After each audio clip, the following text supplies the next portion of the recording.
ഇത് മഴയത്ത് പോവില്ല സാറേ, മഴയത്ത് ഇത് നഷ്ടപ്പെടും. ഈ വേലിക്കല്ലും അല്ല പറഞ്ഞൊന്നും ഭൂമിയിൽ അസ്ഥിരോ മല്ലോ മനുഷ്യർക്കില്ല. ഭൂമിയിൽ എല്ലാവരും സ്ഥിരമല്ല സാർ. ആർക്കും പൗരത്വമില്ല, ആർക്കും അവകാശമില്ല. എന്നാൽ എല്ലാവർക്കും അവകാശമുണ്ട്, എല്ലാവർക്കും ആണ്. പക്ഷെ എനിക്ക് സാറിന് ഇവിടെ എന്റെ നാട്ടുകാർ ഒറ്റ ഒരാൾ പോലില്ല സാറേ. ഇവരെ സാറിന് തോന്നുന്നുണ്ടോ ഇവർ ഒറ്റയ്ക്കാണെന്ന്? ഒരിക്കലുമല്ല. ഇവരിൽ ഒരാൾ ജീവിച്ചിരിക്കുന്നുണ്ട്. അതാണ് ഞാൻ. ഇവരിൽ ജീവനുള്ള ഒരാളുണ്ട് സാറേ.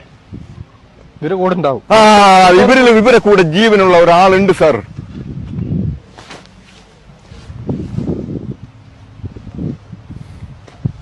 പ്രിയപ്പെട്ടവരെ, സുഹൈലാണ്. വളരെ സങ്കടമുള്ള ഒരവസ്ഥയിൽ അല്ലേ ശ്രീമാറേട്ടാ? നിർവികാരത്തല്ലേ. ഞാനും ശ്രീമാറേട്ടനൂടെ ഒരുപാട് മനുഷ്യരുടെ എന്താ പറയാ ഭൗതികാവശിഷ്ടങ്ങൾ എല്ലാവരും പ്രിയപ്പെട്ടവരായിരുന്നു. ജാതി മത വർണ്ണ വർഗഭേദ വ്യത്യാസമില്ലാതെ ഇവിടെ അടക്കിയവർക്ക് ആർക്കും സത്യത്തിൽ ജാതിയില്ല, മതമില്ല. എല്ലാ മതസ്ഥരും ഒരേപോലെ സർവമത പ്രാർത്ഥനയോടെ ഇവിടെ എന്താ പറയാ ഇവരുടെ കാരണം ഇവരെന്താ അറിയോ, എനിക്കിതില്ല. ഞാൻ സന്തോഷവാനാണ്. കാരണം ഇവരെന്റെ കൂടെ കിടക്കുന്നു, എന്റെ കൂടെ ഉറങ്ങുന്നു, എന്റെ കൂടെ ഭക്ഷണം കഴിക്കുന്നു. എന്റെ മുറ്റത്ത് ഞങ്ങൾ ഒന്നിച്ച സാർ. ഇന്നലെ രാത്രി 2:16 ഞാൻ ഇവിടെ ഈ പരിസരത്ത് നിന്ന് പോയത്. കാരണം എനിക്ക് ഇങ്ങോട്ട് വരാൻ പറ്റുന്നില്ല സാർ. കാരണം വന്നു കഴിഞ്ഞാൽ ചിലപ്പോൾ ഞാൻ തളർന്നു വീഴും. ഞാൻ ഒറ്റയ്ക്കാണ് തളർന്നു വീഴുന്നത് വെച്ചാൽ ഞാൻ കുറച്ചുനേരം അവിടെ കിടന്നിട്ട് എണീറ്റ് പോകും. പക്ഷെ ഞാൻ ഇവിടെ നിന്ന് തളർന്നു പോകുമ്പോൾ ഇതെല്ലാം ഒരു സീനായി, അത് പിന്നെ എല്ലാം എത്തിക്കൊണ്ടുപോയി, അത് അങ്ങനെ വിഷയമുണ്ട. അപ്പൊ ഇവിടെ ഞാനാ ഓക്കെ കാരണം എന്താ പറയാൻ സാർ, 1:30 പറ്റുന്നത്. 12:30 1:30 കൂടിയാണ് സംഭവിക്കുന്നത്. ശബ്ദം കേട്ടിട്ടുണ്ടോ? ശബ്ദം മൈൻഡിലുണ്ടോ? എന്തെങ്കിലും ശബ്ദം പൊട്ടുന്നതായിട്ട്? അതായത് ഇവര് അസ്വസ്ഥനായിരുന്നു ഞാൻ അന്ന് രാത്രി. കാരണം എന്തൊന്നുമില്ലാത്തൊരു അസ്വസ്ഥത. പുഴയെന്ന് സാധാരണ നമ്മൾ കരച്ചിലൊക്കെ തോന്നുന്നു ആ ഉരുൾപൊട്ടിയതിനു ശേഷം ഇവിടെ പട്ടക്കാരെ പേര് മരിച്ചല്ലേ. അപ്പൊ നമ്മൾ വെറുതെ ഇങ്ങനെ വീട്ടിലിരിക്കുന്ന സമയത്ത് നിലവിളിയോ കരച്ചിലോ സംസാരം ഇങ്ങനെ തോന്നുന്ന മനസ്സിന്റെ വിചിന്തനങ്ങളാണ്, അബോധ മനസ്സിന്റെ വിചിന്തനങ്ങൾ. അന്ന് രാത്രി നല്ല ചിന്തയായി. പക്ഷെ കറണ്ടിന്റെ ലഭ്യത കുറഞ്ഞ 11:30 സ്വിച്ച് ഓഫ് ആയി. 11:30 ഫോൺ സ്വിച്ച് ഓഫ് ആയി. എന്നൊരു 2:30 മണി വരെ എനിക്ക് അസ്വസ്ഥനായിട്ട് പുഴയിലൊക്കെ പുഴ നല്ല പഴങ്ങുന്നു. പിന്നെ മോൾ ഉരുൾപൊട്ടിരുന്നുണ്ട്. പുഴ 2 സൈഡിൽ തുറന്നു. ഓവ് എന്നെ രക്ഷപ്പെട്ടു. ഓവ് അടയുന്നുണ്ടായിരുന്നു. അത് വീട്ടിൽ വന്ന് കിടന്നുറങ്ങിയിട്ട് ഒരു 9 മണിയാകുമ്പോൾ ഞാൻ വീടാറുണ്ട്. 9 മണി വീടാറുമ്പോ സാർ അവിടെ പോയി നോക്കി അറിയാം നമുക്ക് കാഷ്വാലിറ്റി അവര് മരിച്ചതായിട്ട് ഓർമ്മിക്കില്ല സാർ. അതാ രസം. അതെന്താ അങ്ങനെ?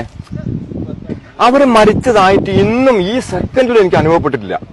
അബുക്ക എന്റെ കൂടെ ഉണ്ട്, അവറാങ്ക എന്റെ കൂടെ ഉണ്ട്, പിന്നെ നബീസാത്ത എന്റെ കൂടെ ഉണ്ട്, അണ്ണയ്യൻ എന്റെ കൂടെ ഉണ്ട്, അംസക്ക ഈ സെക്കൻഡിൽ എന്റെ കൂടെ ഉണ്ട്. അംസക്ക ഇവിടെ ചായക്കട നടത്തായിരുന്നു. കാരണം അംസക്കന്റെ പ്രത്യേകം എന്ന് പറയോ, അംസക്കന്റെ ഞാൻ പറയാൻ പാടില്ല എന്നാലും പറയാ, അംസക്ക ചെലവാകാത്ത പഴംപൊരിയൊക്കെ ചെറിയ പഴംപൊരി മുറിച്ചൊക്കെ എനിക്ക് തരും. അത് ഒരിക്കലും മറക്കൂല സാറേ. ഞാൻ എന്നെ നിയന്ത്രിക്കാൻ എനിക്ക് പറ്റാവുന്ന ആളുണ്ട്.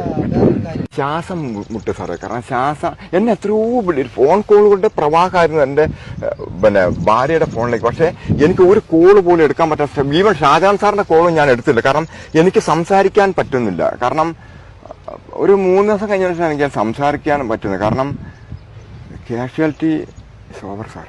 അവരുടെ ഇന്നലെ പിന്നെ പൊന്നേട്ടന്റെ ഭാര്യ പറഞ്ഞു ചങ്ക് പൊട്ടുന്ന നിലവിളിയായിരുന്നു.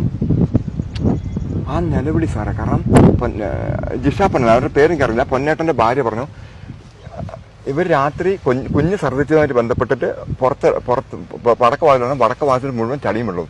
അവർ മച്ചിന്റെ മുകളിലേക്ക് കയറിയിട്ട് ഓട് പൊന്തിച്ച് നോക്കുമ്പം വൻ ശക്തിയിൽ ചളിയും വെള്ളവും മണ്ണും വലിയ വണ്ടികളും വരുന്നുണ്ട്. പക്ഷെ അതിൽ സാറ് ചിന്തിച്ചു പോകും, ചങ്ക് പൊട്ടുന്ന നിലവിളികൾ. അത് ഇവരുടെ നിലവിളി ആയിരിക്കില്ലേ? ഇത് മഴയത്ത് പോവില്ല സാറേ, മഴയത്ത് ഇത് നഷ്ടപ്പെടും.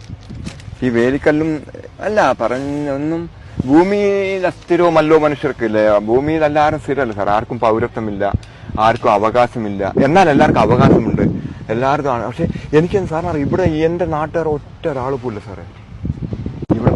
ഒറ്റയ്ക്ക് മലമേലിരിക്കുന്ന ശ്രീമാറൻ ഇത്ര ആൾക്കാരെ കൂട്ടിയിട്ട് അതാണ് അതിന്റെ ഇവര് കാരണം എന്റെ ഒരു കൂട്ടുകാരൻ ഒരു കൂടെ പറഞ്ഞ എന്റെ ജീവിതത്തിൽ നടക്കുന്നതെല്ലാം സ്വപ്നമാണ് സാറേ. കാരണം എന്താ അറിയോ, ഇതില് എന്റെ ഒരു കൂട്ടുകാരന് ഒരു അയൽവാസി, ഒരു കൂടപ്പിറപ്പിന്റെ അത്രത്തോളം പറയാം.